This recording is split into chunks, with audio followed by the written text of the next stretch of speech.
கர்த்தருடைய பரிசுத்த நாமத்திற்கு ஸ்தோத்திரம். இன்னைக்கு நம்ம கொலைசேர் 1வது அதிகாரம் 12வது வாசனத்தை தியானிக்க இருக்கிறோம். கொலைசேர் 1:12 ஜெபத்தோடு இந்த செய்திக்குள்ளே கடந்து செல்லும். என்ற ஆனந்தம் என் இயேசு தருகிறார், துதிப்பேன் துதிப்பேன் துதித்து கொண்டே இருப்பேன், துதிப்பேன் துதிப்பேன் துதித்து கொண்டே இருப்பேன். ஹல்லேலூயா ஆனந்தமே, ஹல்லேலூயா ஆனந்தமே. ஓ நாதர் மறைவில் வாழவர் நிழலில் என்றும் தாங்குவேன், ஓ நாதர் மறைவில் வாழவர் நிழலில் என்றும் தாங்குவேன். தேவனை நோக்கி அடைக்கல பாறை என்றே சொல்லுவேன், தேவனை நோக்கி அடைக்கல பாறை என்றே சொல்லுவேன். அல்லேலூயா ஆனந்தமே, அல்லேலூயா ஆனந்தமே. தமது சிறகால் என்னை மூடி காத்து நடத்துவார், தமது சிறகால் என்னை மூடி காத்து நடத்துவார். அவரது வசனம் ஆவியின் பட்டயம் எனது கேடகம், அவரது வசனம் ஆவியின் பட்டயம் எனது கேடகம். அல்லேலூயா ஆனந்தமே, அல்லேலூயா ஆனந்தமே, அல்லேலூயா ஆனந்தமே, அல்லேலூயா ஆனந்தமே. வழிகளெல்லாம் என்னை காக்க தூதர்கள் எனக்கொண்டு, வழிகளெல்லாம் என்னை காக்க தூதர்கள் எனக்குண்டு. பாதம் காலில் மோதாதபடிக்கு கரங்களில் ஏந்துவார், பாதம் கல்லில் மோதாதபடிக்கு கரங்களில் ஏந்துவார். அல்லேலூயா ஆனந்தமே, அல்லேலூயா ஆனந்தமே. சிங்கத்தின் மேலும் பாம்பின் மேலும் நடந்தே சொல்லுவேன், சிங்கத்தின் மேலும் பாம்பின் மேலும் நடந்தே சொல்லுவேன். சாத்தானின் சகல வலிமையை வெல்ல அதிகாரம் எனக்குண்டு, சாத்தானின் சகல வலிமையை வெல்ல அதிகாரம் எனக்குண்டு. அல்லேலூயா ஆனந்தமே, அல்லேலூயா ஆனந்தமே. தேவனை சார்ந்து வாழ்கின்ற எனக்கு என்ற விடுதலை, தேவனை சார்ந்து வாழ்கின்ற எனக்கு என்ற விடுதலை. அவரது நாமம் அறிந்த எனக்கு அவரே அடைக்கலம், அவரது நாமம் அறிந்த எனக்கு அவரே அடைக்கலம். ஆபத்து நேரம் கூப்பிடும் எனக்கு என்ற பதிலுண்டு, ஆபத்து நேரம் கூப்பிடும் எனக்கு என்ற பதிலுண்டு. என்னோடு இருந்து விடுதலை கொடுத்து என்னை உயர்த்துவார், என்னோடு இருந்து விடுதலை கொடுத்து என்னை உயர்த்துவார். இயேசுவே நாமத்தினாலே ஜெபங்களை பிதாவே, ஆமென். கர்த்தருடைய பரிசுத்த நாமத்திற்கு ஸ்தோத்திரம். Kavitha sister praise the lord, Leelamal praise the lord, Daniel Rajesh praise the lord. வசனத்துக்குள்ள வரும். கொலைசேர் 1வது அதிகாரம் 12வது வசனம். ஒளி உள்ள பரிசுத்தவான்களுடைய சுதந்திரத்திலே பங்கடைவதற்கு நம்மை தகுதி உள்ளவர்களாக்குற ஒளியில் உள்ள பரிசுத்தவான்கள் சுதந்திரம். இது அன்னைக்கு நம்ம தியானிக்க இருக்கோம். கொலோசு சபைக்கு பவுல் கடிதம் எழுதுகிறார். என்ன எழுதுகிறார் அப்படின்னு கேட்டீங்கன்னா, இது ஒரு சிறைச்சாலை கடிதம். சிறைச்சாலையில் இருந்துட்டு கடிதம் எழுதுறார். தாவீது பார்க்கிறாரு, ஆண்டவரே உங்களுடைய காலடிகளை என்னால பார்க்க முடியல ஆண்டவரே, பார்க்க முடியல, ஆனா நீங்க சுமந்து செல்கிறீர்கள். அது போல சிறைச்சாலை உட்கார்ந்து கடிதம் எழுதுறாரு. நம்ம சிறைச்சாலையில் இருக்கோமே, இவங்க எவ்வளவு தூரத்துக்கு ஆண்டவரை நம்புவாங்க அப்படின்னு சொல்லி அவருக்கு ஒரு சின்ன ஒரு பயம். அதோட தான் அதை ஆரம்பிக்கிறோம். ஆனா இவங்களுக்கு ஒரு சுதந்திரத்தை ஆண்டவர் பரலோகத்தில் வைத்திருக்கிறோம். அவங்க போய் சேரணும். அதற்கு தேவை என்ன? விசுவாசம். இந்த வசனத்துக்கு நம்ம ஒளியில் உள்ள சுதந்திர, ஒளியில் உள்ள பரிசுத்தவான்களுடைய சுதந்திரத்தை பங்கடைவதற்கு நம்ம தகுதி எதுனா நம்முடைய தகுதி கிடையாது, அது கிருபை. சரி பாப்போமா. 1 பேதுரு 2வது அதிகாரம் 9. 1 பேதுரு 2:9. நீங்களோ நீங்களும் யார் அப்படின்னு கேட்டீங்கன்னா, ஒரு காலத்தில் இருளில் இருந்தோம், பாவத்தில் இருந்தோம், நமக்கு விடுதலை கொடுத்தார். நீங்களோ உங்களை அந்தகாரத்தில் இருந்து தம்முடைய ஆச்சரியமான ஒளிவன் வரவழைத்துள்ள புண்ணியங்களை அறிவிக்கும்படி தெரிந்து கொள்ளப்பட்டது. Chosen people. அடுத்து பாருங்க, ராஜரீகமான ஆச்சரியம், பரிசுத்த ஜாதி, அவருக்கு சொந்தமான ஜனம். 10 முன்னே நீங்கள் தேவனுடைய ஜனமா இருக்கவில்லை, இப்பொழுது தேவனுடைய ஜனமா இருக்கு. முன்னே இறக்கம் கிடையாது, இப்ப இறக்கம் கிடைச்சு. எல்லாத்துக்கும் அடிப்படையில் அது என்ன நம்மளுக்கு காட்டப்படும். 7 ஆகையால் விசுவாசிக்கிற உங்களுக்கு, விசுவாசிக்கிறோம். இப்ப நமக்கு ஒவ்வொரு நாளும் வேதத்தை வாசிக்க வாசிக்க நமக்கு என்ன இருக்கணும் அப்படின்னா, ஒரு விசுவாசம் இருக்கணும். இந்த விசுவாசம் தான் நம்மளை தங்க வைக்கும். எங்க தங்க வைக்கும்? பரிசுத்தவங்களுடைய சுதந்திரத்தில். நம்முடைய பாதையில ரொம்ப கஷ்டங்கள் இருக்கும், வேதனைகள் இருக்கும். எவ்வளவு இருந்தாலும் நம்ம வாழ்க்கையில ஆண்டவர் நமக்கு ஒன்று சொல்லிட்டாருன்னா அதை செய்வார்ங்கிற நிச்சயம். வேதத்திலிருந்து சில காரியங்களை நம்ம பார்க்க போயிடும். அந்த விசுவாசம் உங்களுக்கு கூட கூட கூடத்தான் பாதை உங்களுக்கு ஸ்மூத்தா இருக்கும். முதல்ல ஒரு சம்பவத்தை நான் உங்களுக்கு சொல்றேன். 2 ராஜாக்கள் எடுத்துக்கொள்ளுங்கள். 9வது அதிகாரம் 36 ஒரு சம்பவம் நடக்குதுங்க. எகுவ ராஜாவாக அபிஷேகம் பண்ணியாச்சு. இப்ப இவருக்கு ஒரு காரியத்தை ஆண்டவருக்கு சொல்கிறார். என்னன்னா, எசபேல் மோசமான பொம்பளை, இவளுடைய அழிவை இந்த எகு கையில ஆண்டவர் வைக்கிறார். அத 9வது அதிகாரம் 36வது வசனத்துல, ஆகையால் அவர்கள் திரும்ப வந்து எசபேல் காலி தள்ளி விட்டாச்சு, செத்து போயிட்டார். அவர்கள் திரும்ப வந்து அவனுக்கு அறிவித்தார்கள். அப்பொழுது அவன், இது கர்த்தர் திஸ்பியனாக எலியா இன்னும் தன்னுடைய ஊழியக்காரனை சொன்ன வார்த்தை. நான் என்ன செய்வோம் அப்படின்னு நான் சொல்றேன். சத்தியா, நான் தான் யா, என்னாலதான் அந்த பொம்பளையை காலி பண்ண முடியுது. என்னுடைய திறமை, நான் யார் தெரியுமா? ஆறுதான் நம்ம சொல்லுவோம். ஆனா அந்த எகு என்ன சொல்லுகிறார் அப்படின்னு கேட்டீங்கன்னா, நான் செஞ்சேன் இல்லைன்னு சொல்ல, ஆனா இது ஆண்டவர் சொன்ன வார்த்தையை நிறைவேற்றுகிறார். விசுவாசம் தீர்க்க தரிசனமாக உங்களுக்கு என்ன சொல்லப்பட்டிருக்கிறதோ அது ஆண்டவர் அதை நிறைவேற்றுவார் நிச்சயம் உங்களுக்கு இருக்கும். வசனத்தை திரும்ப வாசிங்க. 2 ராஜாக்கள் 9:36.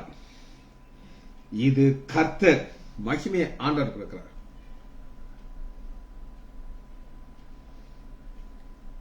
நல்லா கேட்டுக்கோங்க.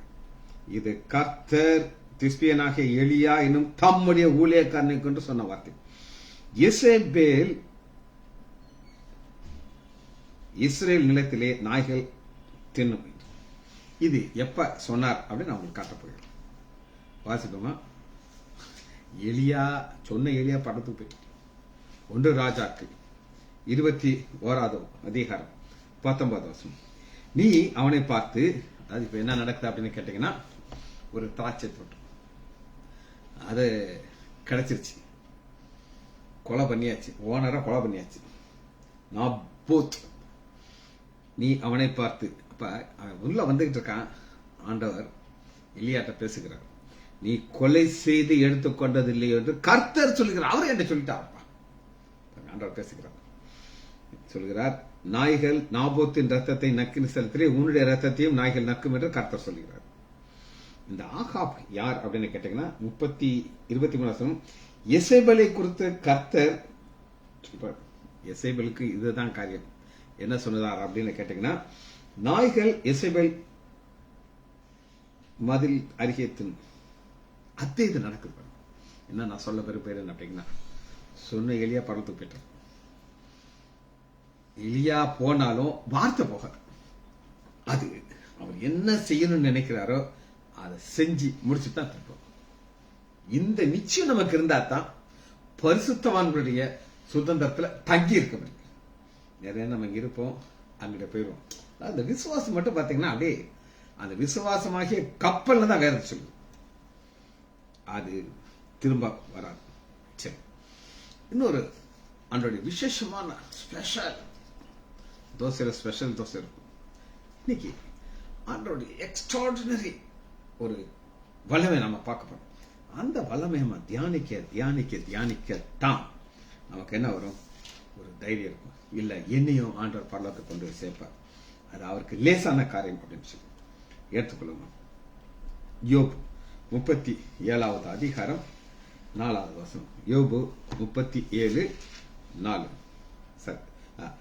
அதற்கு பின் அவர் சத்தமாய் முழங்கி தம்முடைய மகத்துவத்தின் சத்தம், அதுங்க நான் ஒரு சத்தம். இப்ப நாங்க ஒரு மைக் மாட்டேன்,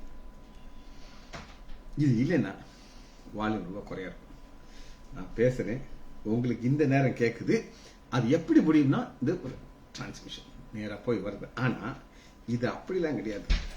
டைரக்டா ஒரு இடியில இருந்து ஒரு சவுண்ட் கொடுக்கிறார், சத்தத்தை குமுற பண்ணுகிறார். அவருடைய சத்தம் கேட்கப்படும், அதை தவிர்க்க முடியாது.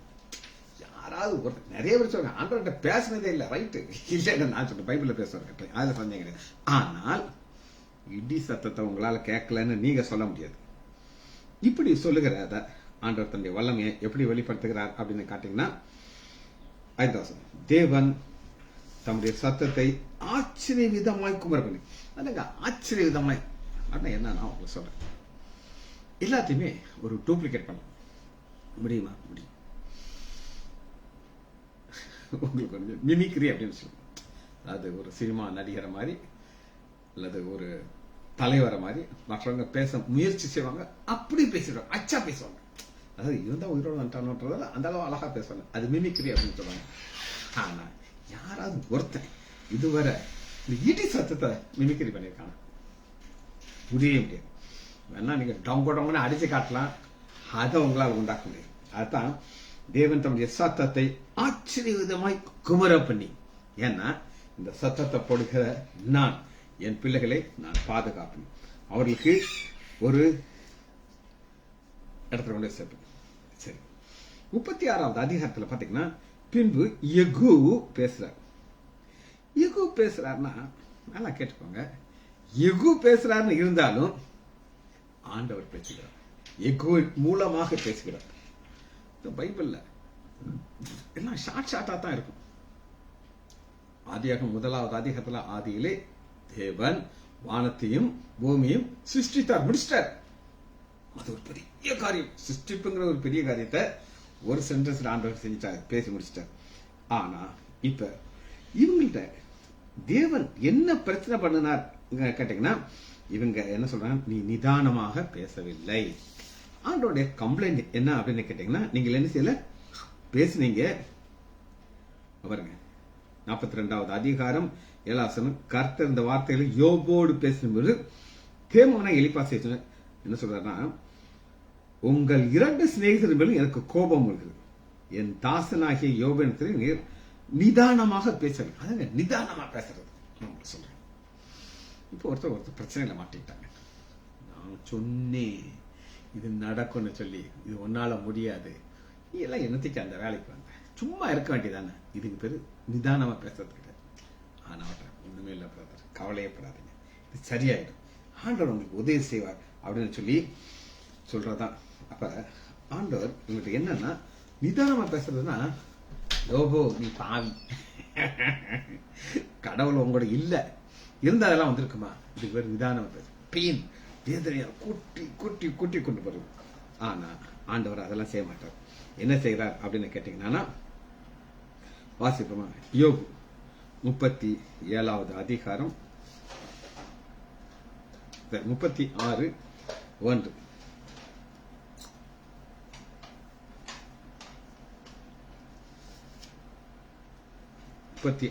அதிகாரம் 27வது வசனம் வாசிக்கிறேன். ரொம்ப ஆழமான காரியங்கள். நீங்க நிதானமாய் அதை யோசிச்சாதான் இது முக்கியம்.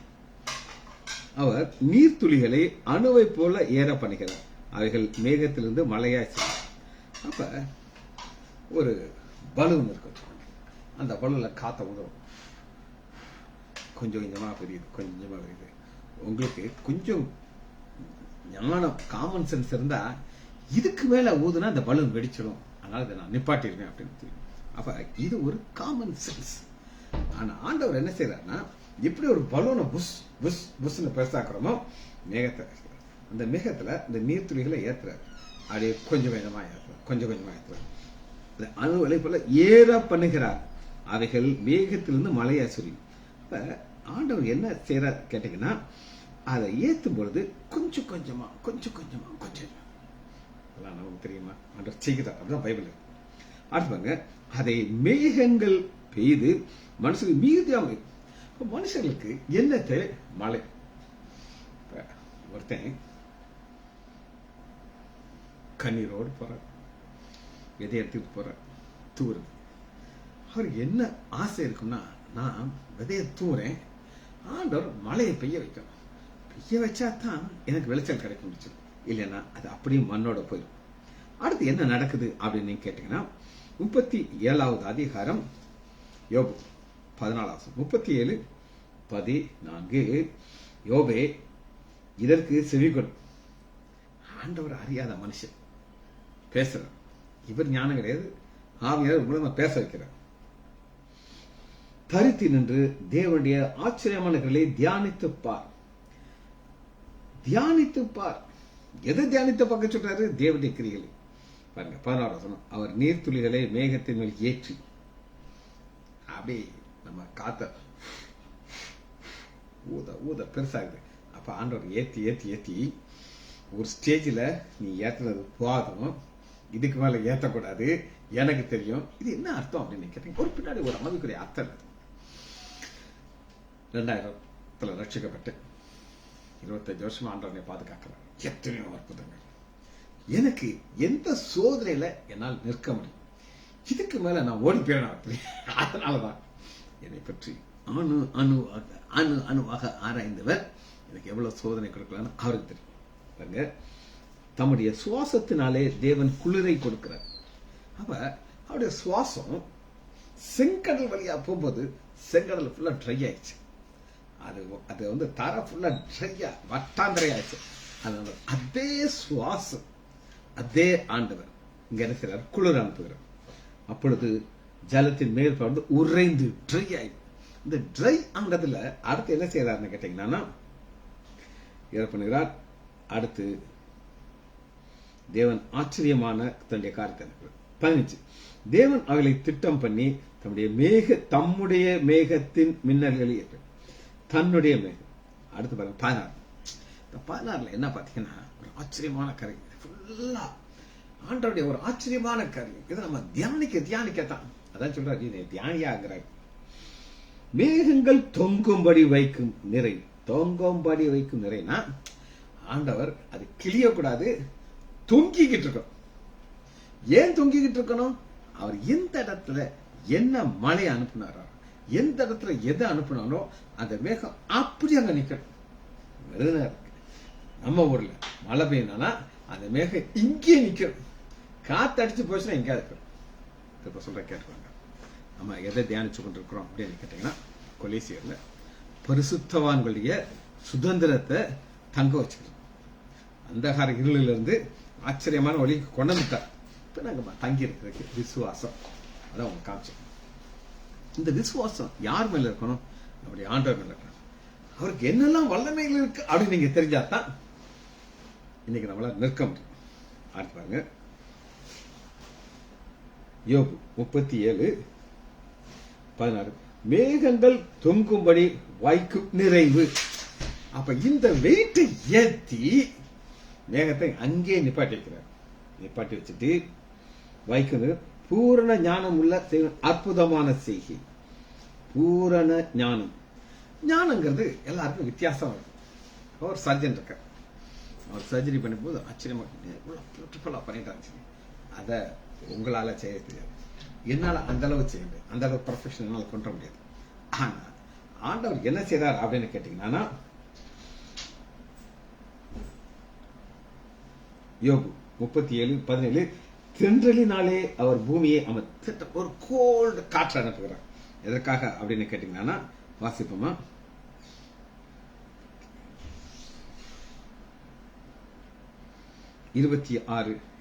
யோபு 26:8. தேவனுடைய செய்கையில ஆச்சரியமான காரியங்கள். 26:8 திரும்ப நான் சொல்றேன். மேகத்துல இன்ஜெக்ட் பண்றோம், நீர் துளிகளை கீழே இருந்து அப்படியே வேஃபர் ஆகி மேலே போயிட்டே இருக்கு. மேலே போய் அது எங்க இருக்கு அப்படின்னு கேட்டீங்கன்னா 26:8 யோபு, அவர் தண்ணீர்களை தம்முடைய கார் மேகங்களிலே கட்டி வைக்கிறார், அதன் பாரத்தினாலே மேகம் கிழிவதில்லை. இதைத்தான் நான் சொல்றேன். எப்பவும் சர்ஜரி பண்ணணும். அப்பதான் ஆர்த்தோபெடிக்ல நான் ஜாயின் பண்றேன். டிப்ளமா இன் ஆர்த்தோபெடிக் குல்பர்கால 84ல ஜாயின் பண்றேன். அப்ப ஒண்ணுமே தெரியாது. ரவுண்ட்ஸ் போகும்போது ஒரு ஃப்ராக்சர் ஃபீமர், இந்த தொடை எலும்பு உடஞ்சி கிடக்குது. அந்த பேஷண்ட் கால் இப்படி பரவான கிடக்குது. எங்க ப்ரொஃபஸர் கேட்கிறாரு, இந்த கேஸுக்கு எப்ப ஆப்ரேட் பண்ண போறீங்க அப்படின்னு கேட்டார். அசிஸ்டன்ட் சர்ஜன் சொல்றா, சார் இது ஆளுக்குனே ஆப்ரேஷன் பண்ண சர்ஜரி பேஷண்ட் சார். ஒரு மாதிரி லக்கலா பார்த்தது எங்க professor doctor R Asha. What are you talking, this is not operated அப்படிங்கிறார். இல்லை சார், நேத்தான் அந்த ஒரு சர்ஜன் அவர் ஒரு முட்டாள் சொல்லாரு. ஒரு எக்ஸ்ரே எடுத்து காட்ட எனக்கு சொல்றாரு. எக்ஸ்ரே எடுத்து பார்த்தான்னா இந்த ஆளு சர்ஜரி பண்ணி தப்பா பண்ணி அது காலு முதோட மோசமா இருக்கு. Lying in the left lateral position, operate பண்ணி தானே கால் ஸ்ட்ரைட்டா இருக்கும் அப்படின்னு அவரு எக்ஸ்பிளைன் பண்றாரு. அப்ப இந்த சர்ஜனுக்கு எவ்வளவு ஃபோர்ஸ் யூஸ் பண்ணதில்ல. ஓங்கி ஒரு அடி அடிச்சாரு, அது உடச்சி இந்த பக்கம் வந்துருச்சு. சிரிக்கிறது கிடையாது, அவருக்கு தெரிய மாட்டேன் அது எவ்வளவு ஃபோர்ஸ். அடிச்சுனாரு, இந்த சர்ஜரி நான் பண்ணுவேன், நீங்க யாரும் செய்யக்கூடாதுன்ட்டு எங்க ப்ரொஃபஸர் நீட்டா அருமையா அவர் பிளேட் போட்டாரு. அது இன்னும் என் கண்ணுக்குள்ள இருக்கு. நாங்களாம் எத்தனையோ சர்ஜரி பண்ணாலும் நான் மறந்துருப்பேன். ஒரு பேஷண்ட் சொல்லுவாங்க, சார் நீங்க தான் சார் 7 வருஷம் எனக்கு ஞாபகம் இல்லப்பா அப்படின்னு. ஆனா இந்த இது ஃபர்ஸ்ட் நான் பார்த்த ஃபெயிலியர், அது எங்க ப்ரொஃபஸர் கரெக்ட் பண்ணார். சரி, அதனாலதான் இங்க நம்ம பார்க்கிறோம். யோபு 26:8, அவர் தண்ணீர்களை தம்முடைய கார் மேகங்களிலே கட்டி வைக்கிறார், அதன் பாரத்தினாலே மேகம் கிளியறதில்லை. மேகம் கிழிஞ்சா என்ன ஆகும்? அங்கே சரண தண்ணி வந்துடும். அப்ப இது ஆண்டோட விசேஷமான ஒரு வல்லமை. சரி, யோபா 21வது அதிகாரம் 11வது வசனத்துல இது போல ஒரு காரியத்தை உங்களை காட்டுறோம். யோபா 21:11. இங்க நம்ம பார்க்கறது நம்முடைய உயிர்த்தெழுந்த ஆண்டவர். சீசர்கள்லாம் சோர்வுக்கு போயிட்டாங்க. இந்த சோர்வு வரக்கூடாது. ஏன்னா நம்மள எங்க வச்சிருக்கிறான்னா பரிசுத்தவான்களுடைய சுதந்திரத்துல. அதனாலதான் சோர்வு வந்துருச்சு. இவங்க திரும்ப மீன் பிடிக்கிறதுக்கு கிளம்பிட்டாங்க, பழைய வேலைக்கு போயிட்டாங்க, பின்மாற்றத்துக்கு. அப்படி போன நேரத்துல என்ன நடக்குது அப்படின்னு கேட்டீங்கன்னா 11வது வருஷம், சீமோன் பேதுரு படகு ஏறி 153 பெரிய மீன்கள் நிறைந்த வலையை கரையில கொண்டு வந்தான். இதனாலே மீன்கள் இருந்தும் வலை கிளியவில்லை. இதான் ஆண்டவருக்கு தெரியும் எந்த சைஸ் மீன் அந்த வலைக்குள்ள சிக்க வைக்கலாம். எவ்வளவு மீன் இருந்து இழுத்தா வலை கிளியாது. யோசிச்சு பாருங்களேன். ராமுழுது கஷ்டப்பட்டாங்க, ஒன்னும் கிடைக்கல. ஆண்டவர் வலைய போட சொல்றாரு. வலைய போட்ட உடனே 123 மீன் கிடைக்குது. ஆனா என்ன நடக்குது? வலை கிளியல. கிழிஞ்ச நேரம் எல்லாம் இது என்ன அப்படின்னு கேட்டீங்கன்னா, ஆண்டவன் ஒரு ஆசீர்வாதத்தை கொடுக்கிறார். அந்த ஆசீர்வாதம் நமக்கு அவர் கொடுக்கிறது. அதனால 153 மீன்கள் இருந்தும் வலை கிளியவில்லை. சரி, அடுத்த கான்செப்ட் நம்ம பார்க்க போறோம். யோபு 37வது அதிகாரம் 13வது வசனம். 137 யோபு 37:13.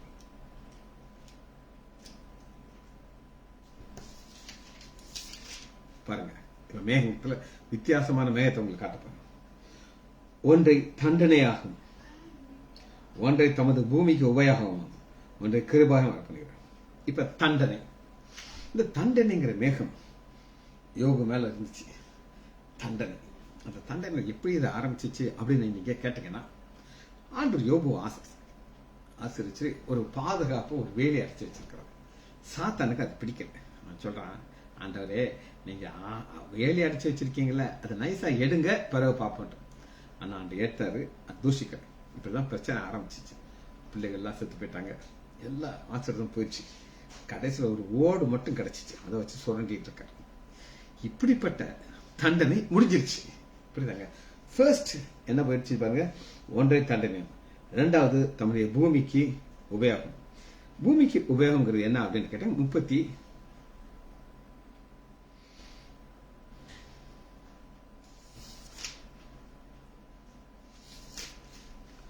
உபயோகம் 42வது அதிகாரம் 10வது.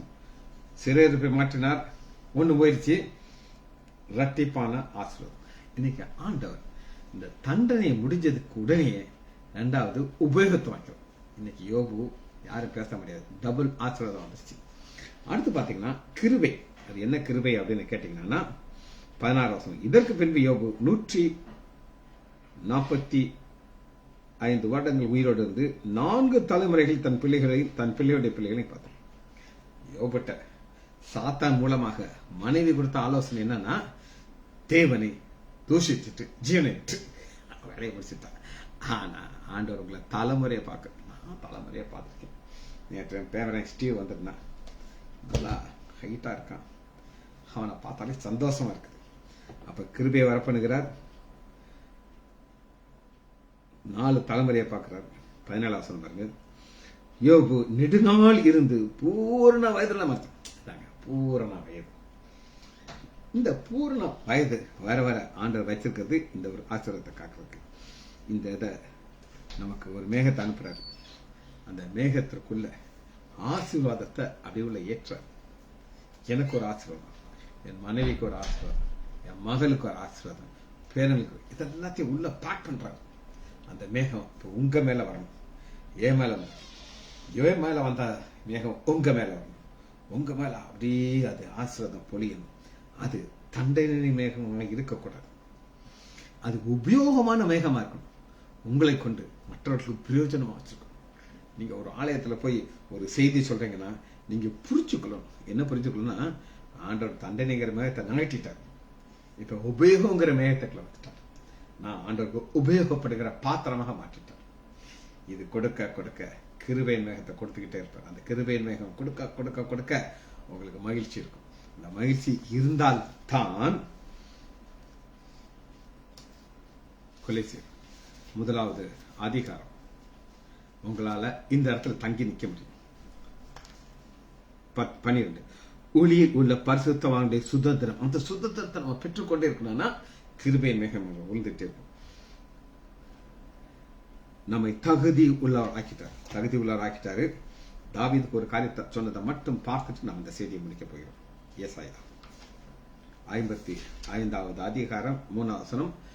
அந்த கிருபையின் மேகத்தை தாவீதுக்கு எப்படி கொடுத்தார் அப்படின்னு நீங்க கேட்டீங்கன்னா, ஏசாயா 55:3, உங்கள் செவியை சாய்த்து என்னிடத்தில் வாருங்கள், கேளுங்கள், அப்பொழுது உங்கள் ஆத்மம் பிழைக்கும்.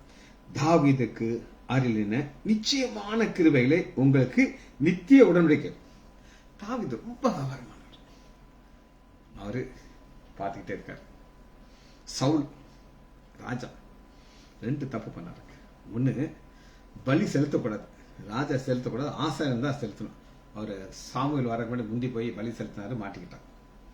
ஆண்டவர் சொன்னாரு, அமலேக்கனை நீ அழிக்கணும். அவரு பெஸ்ட் எல்லாம் தூக்கி வச்சுக்கிட்டார். அது மனித சுபாவம். ஆண்டவர் பார்த்தாரு, சீட்டு கிழிச்சிட்டாரு. தாவீது எப்பவுமே பார்க்கிறார், ஐயோ நம்ம நல்ல மனுஷனே கிடையாது. அதனால ஆண்டவர்கிட்ட நம்ம என்ன செய்யணும், ஒரு ப்ராமிஸ் வாங்கிக்கிறோம்.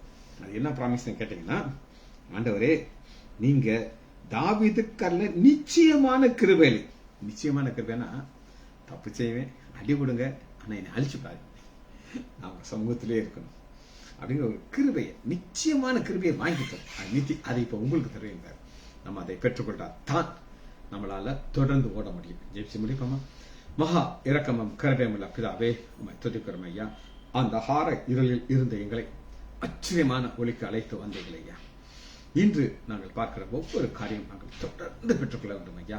எங்கள் மேல் தண்டனையின் மேகம் கடந்து போய்விட்டது ஐயா. கிருபையின் மேகம் எங்களோட கூட இருக்கிறது ஐயா. இந்த கிருபை மேகம் உபயோகித்த மேகத்தோடு இருந்து நாங்களுடைய சமூகத்திலே தங்கி இருக்க உதவி செய்யுங்க. பிள்ளைகள் ஒவ்வொருவரையும் ஆண்டவராகிய இயேசு கிறிஸ்துவின் நாமத்தினாலே ஆசீர்வதிக்கிறேன். இயேசுவின் நாமத்தினால் ஜெபங்களின் பிதாவே, ஆமேன், ஆமேன்.